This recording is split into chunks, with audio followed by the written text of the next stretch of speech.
तो जीत की सबसे बड़ी वजह, आप बैठिए विराजिए, जीत की सबसे बड़ी वजह गोपाल बाबू वो वही है जो आप कह रहे हैं। क्या? मैं तो अभी हम ध्रुवीकरण की बात कर रहे हैं। वही कह रहा हूं कि भारत को पाकिस्तान नहीं बनने देंगे। भारत के अंदर राष्ट्रीयता की बात होगी। भारत के ऊपर कोई टेढ़ी नजर डाले तो सारा देश एक स्वर में खड़ा हो, यही हमारी सोच है। इसमें कोई सुरक्षात्मक नहीं हूं मैं एक जो राष्ट्रीय नागरिक का कर्तव्य है उसकी बात कर रहा हूं। तो पाकिस्तान कैसे बन जाएगा, जयपुर या राजस्थान? क्यों नहीं बन जाएगा? पाकिस्तान कैसे बना था? जहां जहां इस राष्ट्र की बात करने वाले अल्पसंख्यक हो जाएंगे, आप जाकर के देखिए पश्चिम बंगाल के किनारे वाले। तो यहाँ के अल्पसंख्यक क्या राष्ट्र विरोधी हैं, आप ये कह रहे हैं? ये कौन कह रहा है? तो मतलब पाकिस्तान कैसे बने, मैं वही समझना चाह रहा हूं। नहीं, समझना ये चाह रहे हैं कि जयपुर के रामगंज में कोई कानून नहीं चलता, उसको रोकेंगे। हसनपुरा में कोई कानून नहीं चलता, वहाँ हेलमेट। ये सारे मुस्लिम बहुल इलाके, सारे मुस्लिम बहुल हैं, इसीलिए कह रहा हूँ। कोविड-19 का जो प्रवेश हुआ जयपुर में, वो किधर से हुआ? सारा राजस्थान, सारा देश जानता है। कहाँ से हुआ? रामगंज से हुआ। उनके ऊपर कोई पाबंदी नहीं लगाई गई। पाबंदियां तो उस वक्त वो निजामुद्दीन में दरगाह से जो वो सिलसिला शुरू हुआ था वो बोली गई। बहुत सारे मंदिर खुले हुए थे एक हफ्ते बाद तक। वो करते, मैं तो जयपुर की बात कर रहा हूँ।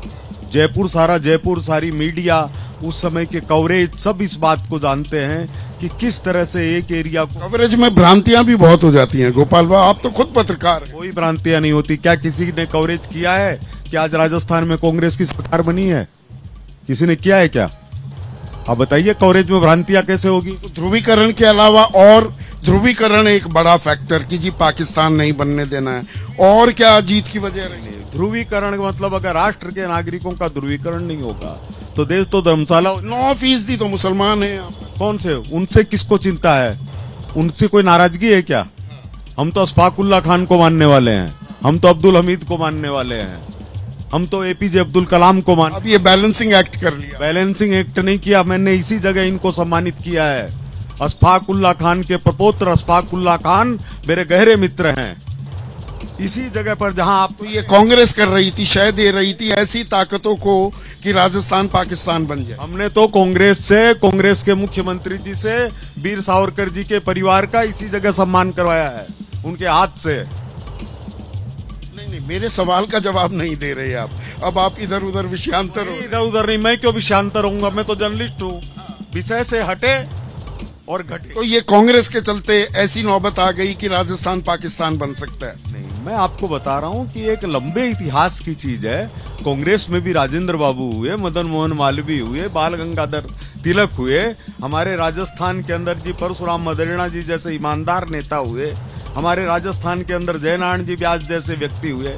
लेकिन इसका मतलब हम सबसे बड़े नेता भैरव सिंह जी शेखावत को भूल जाए? क्या भूल जाए? आप सवाल का जवाब नहीं दे रहे, फिर आप उधर भाग गए। नहीं, कहाँ भागूंगा? नहीं, मतलब पाकिस्तान जो बन रहा था राजस्थान, उसके लिए फिर तो कांग्रेस जिम्मेदार होगी ना? क्यों नहीं? विभाजन के लिए तो है ही। स्वर्णिम चतुर्वेदी राजस्थान को पाकिस्तान बनाने चले थे, जनता ने आपको हरा दिया, ये दावा कर रहे हैं गोपाल जी। देखिए गोपाल जी, अभी चुनाव जीत कर आए, मैं तो इनको बधाई दे रहा हूं, लेकिन अब शायद कैंपेन खत्म हो गया, उस कैंपेन से बाहर नहीं निकल पा रहे। पोलराइजेशन का कैंपेन आपने किया, लेकिन क्या फायदा मिला? नरेंद्र मोदी जी ने यहीं पे रोड शो किया था जयपुर में, राजधानी में 3 विधानसभा क्षेत्रों में, 2 हारे और एक पे बमुश्किल 900 वोटों से, एक महंत जी हैं, टिकट दिया था पोलराइजेशन की राजनीति के लिए, 900 वोट, महज 900 वोट से इस परकोटे के अंदर की सीट है। पर आप 69 पर सिमट गए ना। दरअसल हकीकत तो ये है, देखिए राजनीति में चुनाव में जो जीता वही सिकंदर। देखिए इसमें कोई दो राय नहीं है, जो जीता वही सिकंदर, लेकिन 69+1 हम 70 सीटें जीते हैं, हमारे अलायंस भी जीती है।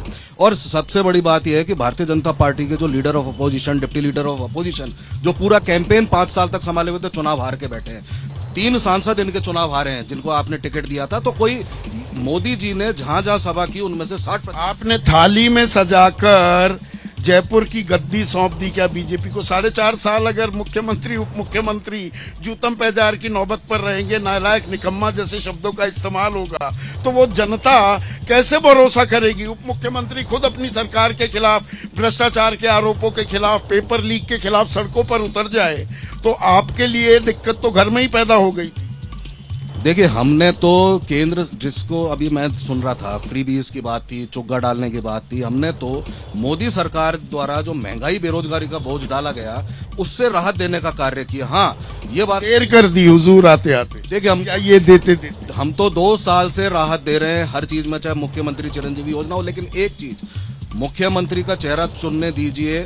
क्या 60 सभाएं करके बीजेपी के लिए कैंपेन करने वाली वसुंधरा बनेंगी या कोई और? आप क्यों चिंता कर रहे हैं? उसके लिए हैं गोपाल बाबू, ये करेंगे चिंता, और इस चिंता से जुड़ा हुआ सवाल भी हम पूछेंगे।